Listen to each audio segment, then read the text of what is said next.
स्वागत है आपका आज के इस क्लास में। आज का क्लास परिसंचरण तंत्र पर होगा। मतलब बायोलॉजी के अंतर्गत हम रेस्पिरेटरी सिस्टम की बात करेंगे। रेस्पिरेटरी सिस्टम, परिसंचरण तंत्र, परिसंचरण तंत्र, रेस्पिरेटरी सिस्टम, परिसंचरण तंत्र। देखिए क्या है रेस्पिरेटरी सिस्टम। परिसंचरण तंत्र के अंतर्गत सबसे पहले हम ह्यूमन ब्लड पढ़ेंगे। सबसे पहले ह्यूमन ब्लड पढ़ेंगे।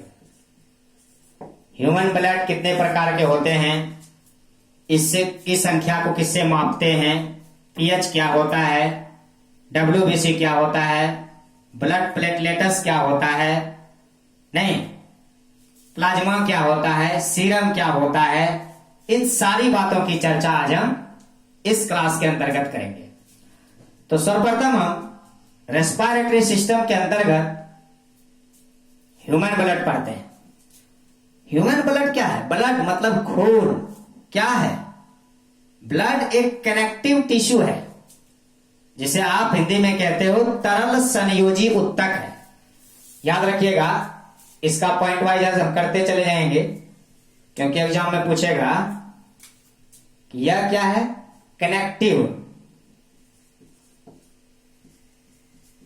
कनेक्टिव टिश्यू मतलब क्या है? तरल संयोजी उत्तक है। ब्लड क्या है? एक तरल संयोजी उत्तक है। इसका क्या करता है?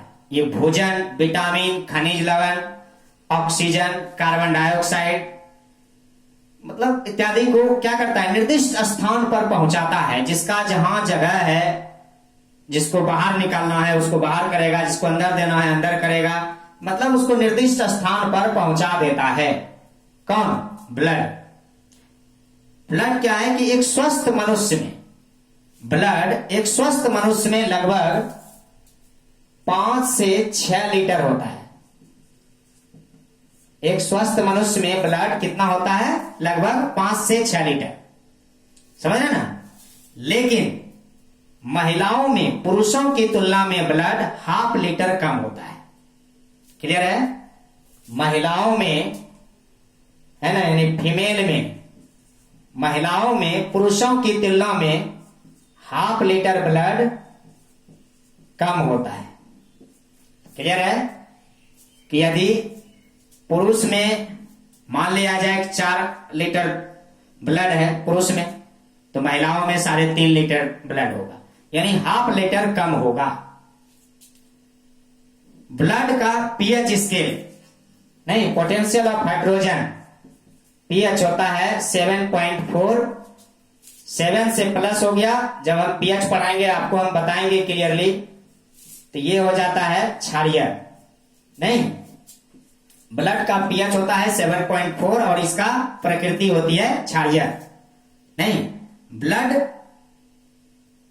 जो है वास्तविक रूप से पीले रंग का होता है, लेकिन ब्लड जो है वास्तविक रूप से पीले रंग का होता है, लेकिन इसमें होता है हीमोग्लोबिन। हीमोग्लोबिन, इसके वजह से ब्लड होता है लाल रंग का। कैसा होता है? लाल रंग का होता है। ब्लड जो है लाल रंग का होने का वजह है उसमें हीमोग्लोबिन की उपस्थिति।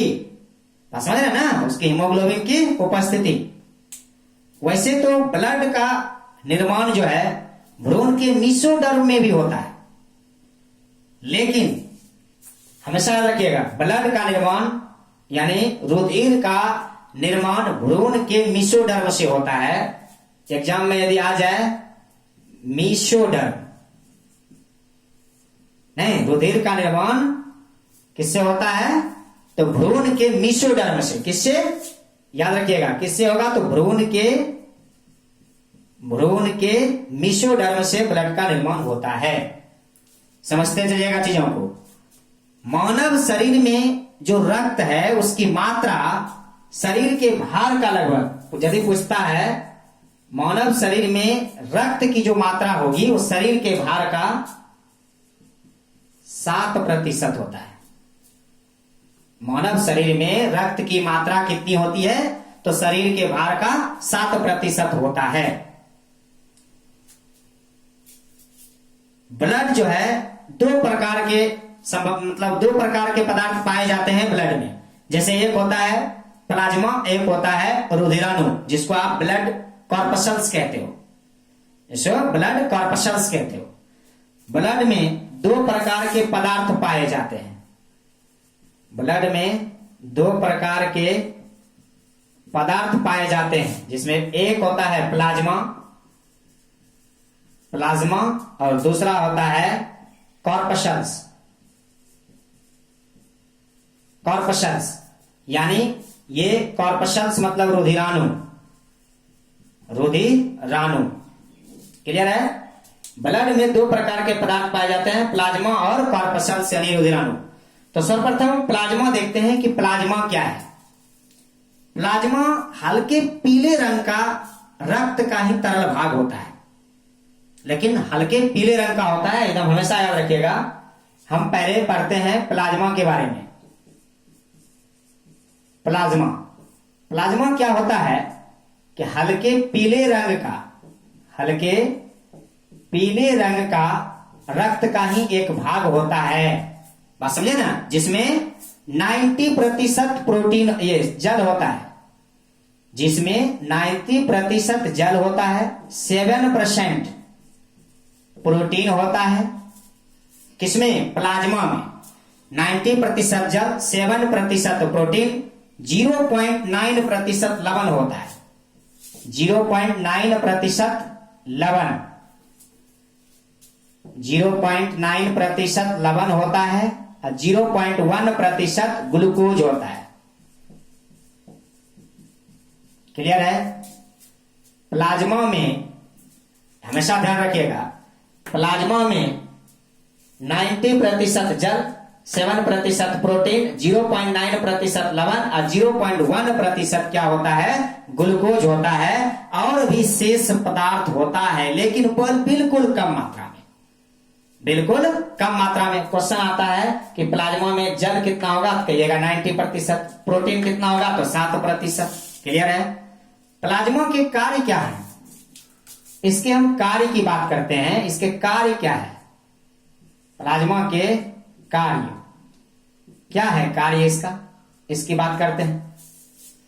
प्लाज्मा का मेनली काम क्या है कि पचे हुए भोजन और हार्मोन का शरीर में क्या करना? संवहन करना।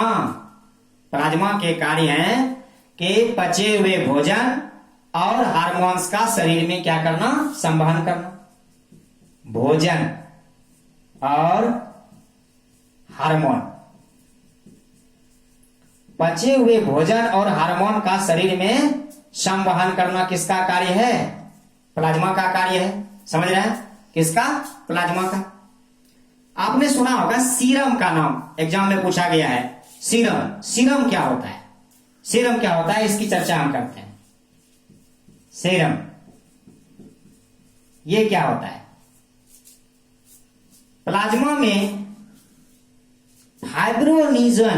फाइब्रिनोजेन नामक प्रोटीन जब निकाल लिया जाता है, प्लाज्मा से फाइब्रिनोजेन नामक जब प्रोटीन निकाल लिया जाता है, याद रखिएगा, प्लाज्मा से फाइब्रिनोजेन नामक प्रोटीन, ये क्या है? प्रोटीन है। जब प्रोटीन का क्लास हम ले रहे थे बताए थे आपको, फाइब्रिनोजेन नामक प्रोटीन है जिसे निकाल लिया जाता है ना। निकालने पर जो शेष प्लाज्मा बच गया, उसी प्लाज्मा को सीरम कहा जाता है। उसी प्लाज्मा को क्या कहा जाता है? सीरम कहा जाता है। जब प्लाज्मा से फाइब्रिनोजेन नामक प्रोटीन को निकाल लिया जाता है, तो शेष प्लाज्मा जो बचता है उसे हम सीरम कहते हैं। ये था प्लाज्मा। अब आते हैं ब्लड कॉर्पसल्स में। ब्लड कॉर्पस्कल्स मतलब रुधिराणु। ये रुधिराणु क्या है? रुधिराणु रक्त का लगभग 40% भाग होता है। ब्लड का याद रखिएगा, हम पढ़ते हैं 2 नंबर रुधिराणु। रुधिराणु, ये रुधिराणु क्या है कि ब्लड का 40% भाग होता है रुधिराणु, और रुधिराणु को 3 टर्म में तोड़ा गया है। नंबर 1 आरबीसीज, नंबर 2 डब्ल्यूबीसीज, नंबर 3 ब्लड प्लेटलेट्स रक्त बिंबाणु। ब्लड प्लेटलेट्स रक्त बिंबाणु है ना, 3 टर्म में तोड़ा गया है। आरबीसीज, डब्ल्यूबीसीज, ब्लड प्लेटलेट्स रक्त बिंबाणु। अब हम आरबीसीज को देखेंगे। आरबीसीज क्या होता है? देखो, आरबीसीज का मतलब है रेड ब्लड कॉर्पस्कल्स। रेड ब्लड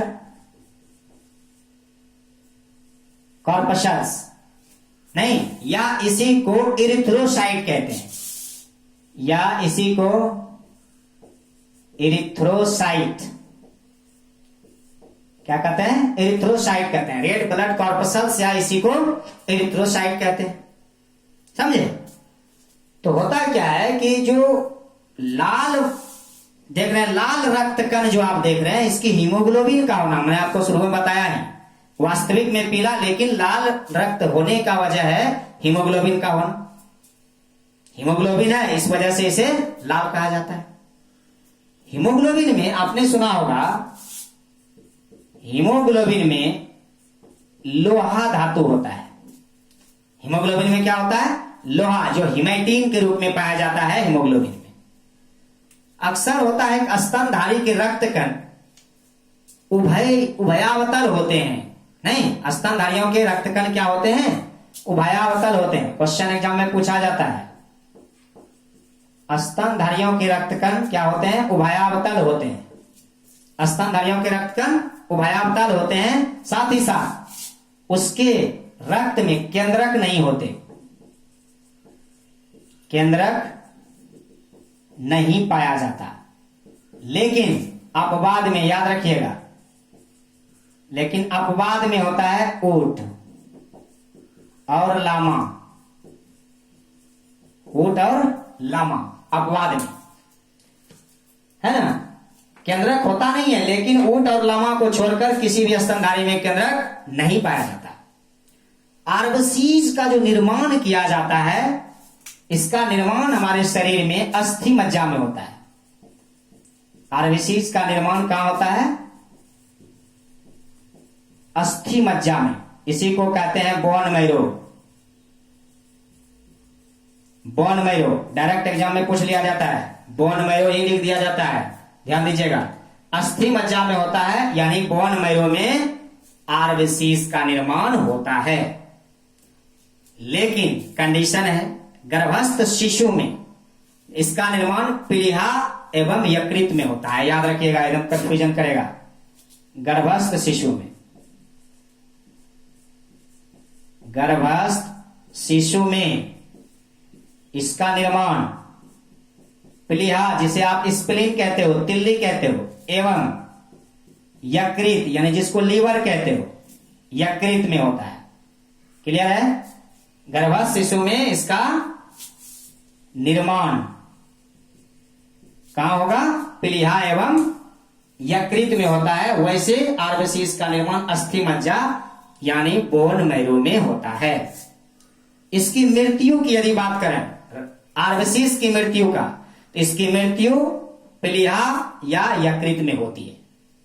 कहां होती है आरबीसीज की मृत्यु? पीलिहा यानी स्प्लीन, स्प्लीन कहिए, तिल्ली कहिए, या फिर लीवर, यकृत कहिए।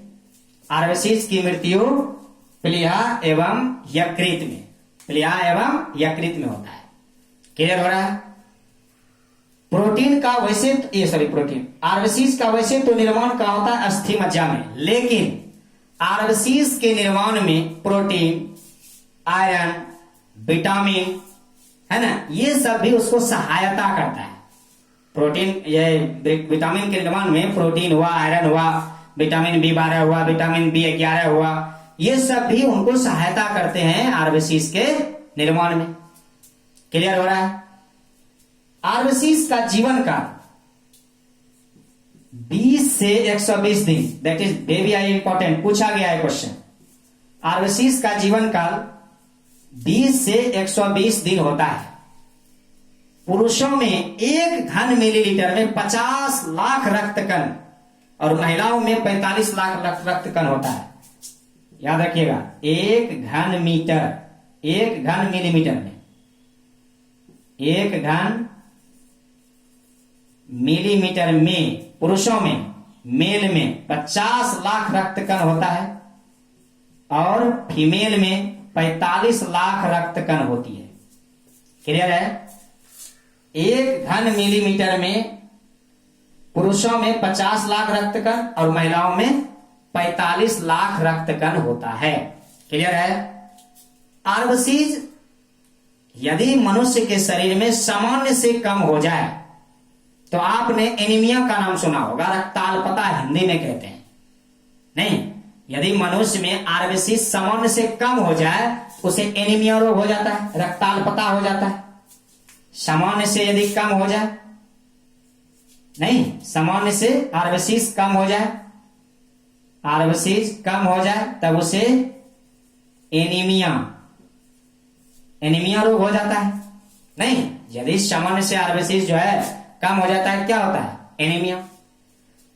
अब मृत जो आरबीसी की हमने आपको बात किया अभी कि आरबीसी की मृत्यु होती है कहां भाई? तो यकृत में, प्लीहा में। तो मृत आरबीसी को नष्ट कौन करता है?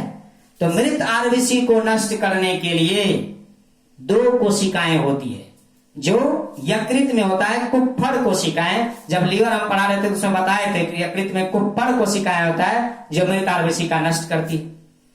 साथ ही साथ प्लीहा में माइक्रोफेगी कोशिका होता है। प्लीहा में क्या होता है? माइक्रोफेगी कोशिका। देखिए, दोनों बात को याद रखिएगा, प्लीहा में होता है माइक्रोफेगी कोशिका और यकृत में होता है कुप्फड़ कोशिका। कुप्फड़ कोशिका है ना, ये क्या करता है? मृत आरबीसी को नष्ट करता है। और साथ ही साथ प्लीहा में होता है माइक्रोफेगी कोशिका जो मृत आरबीसी को नष्ट करता है। नेक्स्ट देखिए, आराम से इसको समझते चलिए। देखिए, बना कहां? बोन मैरो में, अस्थि मज्जा में, लेकिन भ्रूण अवस्था में कहां बना?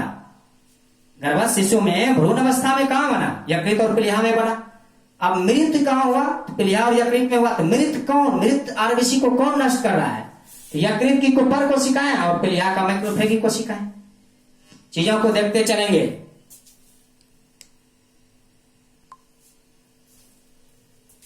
चलिए देखते हैं।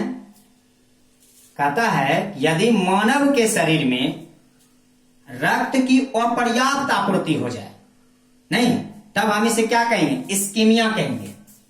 हमेशा याद रखिएगा, जब मानव के शरीर में रक्त की अपर्याप्त आपूर्ति हो जाए तब हम कहेंगे इस्कीमिया।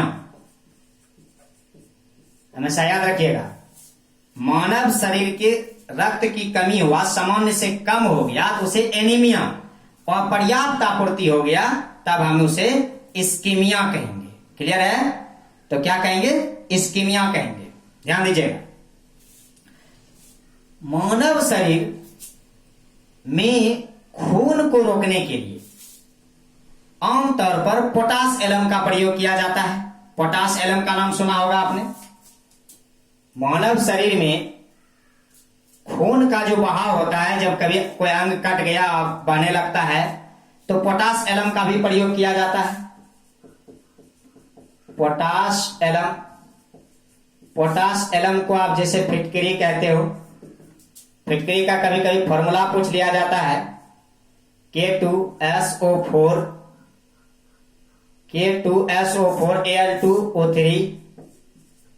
इंटू SO4 का होल 3 इंटू 24H2O, ये होता है इसका फॉर्मूला।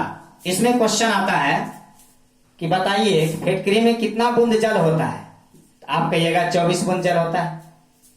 नहीं, जल पूछ लिया जाता है। आरबीसीज का कार्य मेनली क्या है? शरीर की हर कोशिकाओं में ऑक्सीजन पहुंचाना। आपने देखा होगा कि शरीर की जिस कोशिका में ऑक्सीजन नहीं जाता है वो शरीर में झुनझुनी लगने लगता है, कहते हैं कि वो काम नहीं कर रहा है। नहीं, और उसका पर्याप्त आपूर्ति होना चाहिए। तो शरीर में ऑक्सीजन की आपूर्ति को पहुंचाती कौन है? तो आरबीसीज। ब्लड का काम है कि ऑक्सीजन को पहुंचाना और CO2 को उधर से वापस बाहर करना, ये सब उसका कार्य है। सोते वक्त आरबीसीज 5% कम हो जाता है, या याद रखिएगा 5% कम होता है आरबीसीज। कब? सोते वक्त। सोते वक्त आरबीसीज कितना कम होता है? 5%। और जो लोग 4200 मीटर की ऊंचाई पर होते हैं, है ना, जो लोग 4200 मीटर की ऊंचाई पर होते हैं उसकी आरबीसीज में 30% की वृद्धि होती है। जो लोग 4200 मीटर की ऊंचाई में होते हैं उसकी आरबीसीज की संख्या 30% बढ़ जाती है, समझे? और मेनली आरबीसीज कितना बढ़ा कितना घटा इस चीज को ज्ञात कैसे करते हैं? हीमोसाइटोमीटर से। That is very important. Haemocytometer, haemocytometer. RBCs की संख्या को कैसे ज्ञात करते हैं? हीमोसाइटोमीटर। आरबीसीज की संख्या को नहीं, सोते वक्त आरबीसीज 5% घटेगा। 4200 मीटर की ऊंचाई पर जो लोग होते हैं उसकी आरबीसीज 30% की वृद्धि होती है। और इसका माप कैसे करते हैं? हीमोसाइटोमीटर से। नेक्स्ट है व्हाइट ब्लड कॉर्पसल्स, WBC। देखिए WBC, white blood corpuscles, white blood corpuscles नहीं, या फिर ल्यूकोसाइड इसे कहा जाता है। व्हाइट ब्लड कॉर्पसल्स को ल्यूकोसाइड ना, ल्यूकोसाइड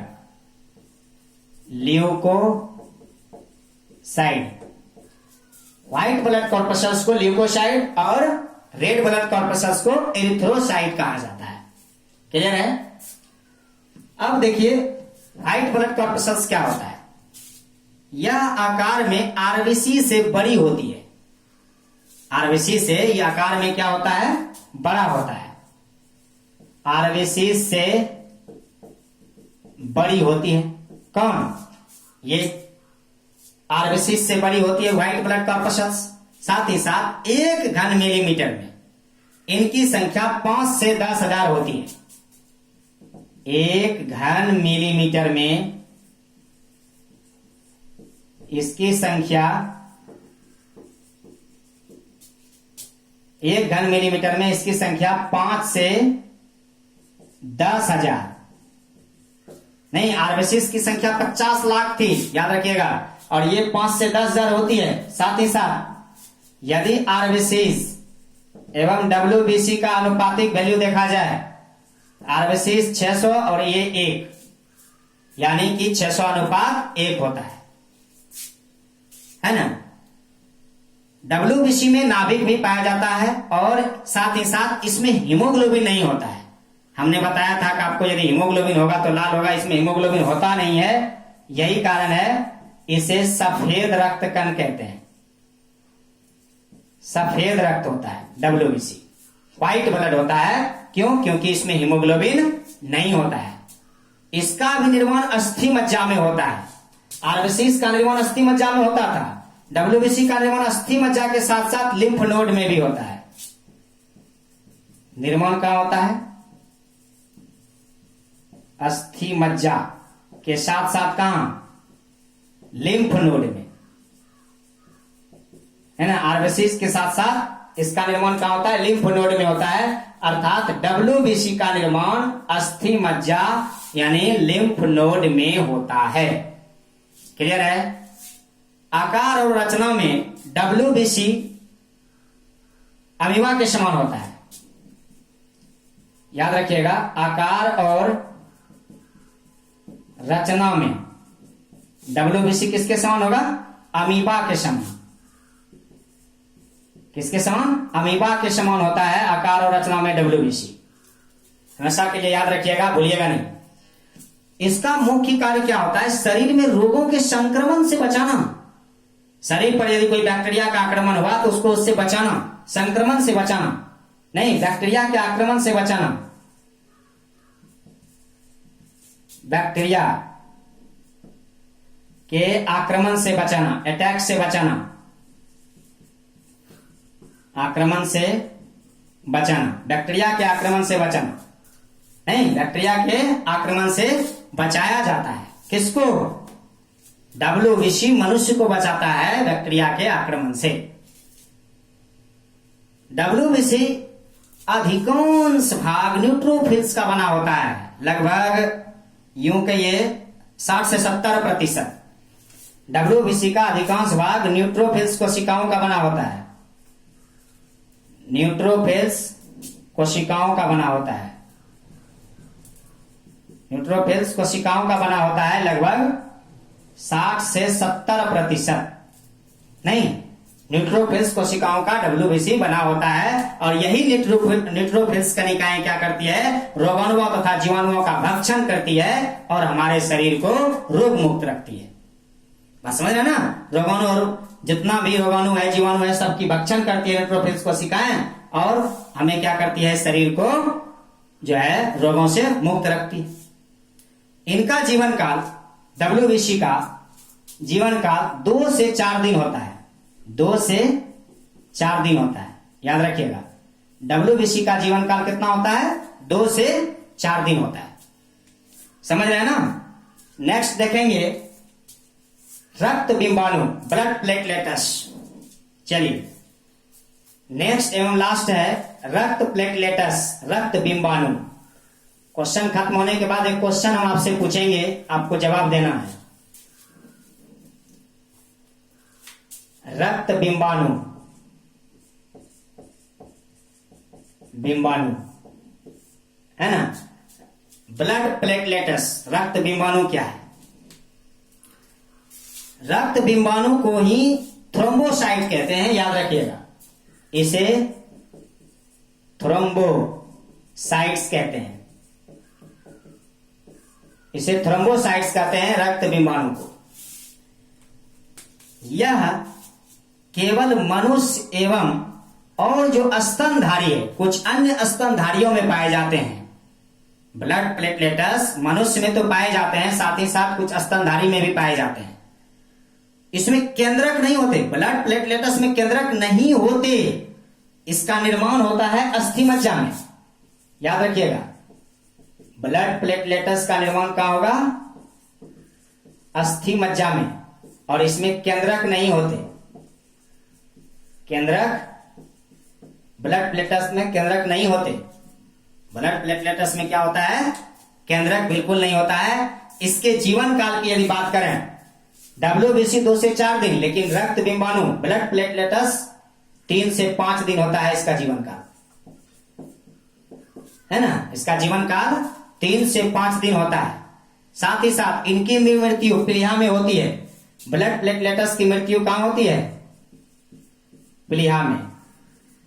एकदम याद रखिएगा, ये सब पॉइंट है जो कि आपको एग्जाम में कंफ्यूज करा देगा और एग्जाम में पूछा ही जाता है। ब्लड प्लेटलेट्स की मृत्यु प्लीहा में, अभी तक जो देख रहे हैं आरबीसीज की मृत्यु प्लीहा और यकृत दोनों में होता था, लेकिन ब्लड प्लेटलेट्स की मृत्यु से प्लीहा में होगी। इनकी मुख्य कार्य ब्लड प्लेटलेट्स का क्या है? रक्त को थक्का बनने में मदद करना। इसका मुख्य कार्य क्या है? रक्त को थक्का बनने में मदद करना, बनने में मदद करना, नहीं रक्त को थक्का नहीं बनने देना, रक्त के थक्का बनने में मदद करना।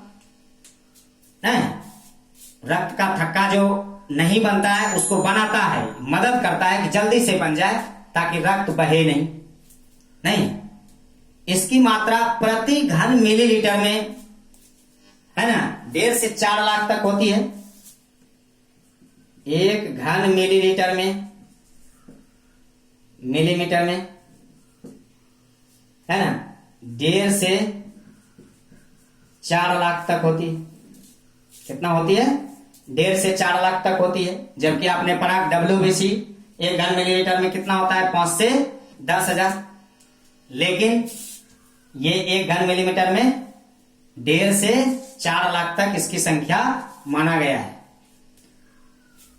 2 रोग होता है, एक चिकनगुनिया और एक होता है डेंगू का। ये क्या करता है? यह रोग प्रभावित करता है यही रक्त प्लेटलेट्स को। याद रखिएगा, चिकनगुनिया और एक डेंगू। ये किसको अफेक्ट करेगा? ये अफेक्ट करता है यही रक्त बिंबाणु को। रक्त बिंबाणु को अफेक्टेड करता है चिकनगुनिया और जो है डेंगू। रक्त थक्का बनने के लिए अनिवार्य प्रोटीन जो होता है वह कौन होता है? अभी तुरंत बताए हैं, फाइब्रिनोजेन। फाइब्रिनोजेन नामक प्रोटीन जो है रक्त के थक्का बनने में अनिवार्य होता है। यह रक्त को थक्का करता है। आपने पढ़ा होगा कि रक्त की जो शुद्धिकरण होता है वह कहलाता है डायलिसिस प्रोसेस। याद रखिएगा, रक्त के शुद्धिकरण को डायलिसिस प्रोसेस कहते हैं। छूट गया था, डायलिसिस प्रोसेस, तो याद रखिएगा, है ना। डायलिसिस प्रक्रिया कहलाती है रक्त के शुद्धिकरण को। तो चलिए आज का क्लास यहीं तक, मिलते हैं फिर अगले दिन। तब तक के लिए नमस्कार।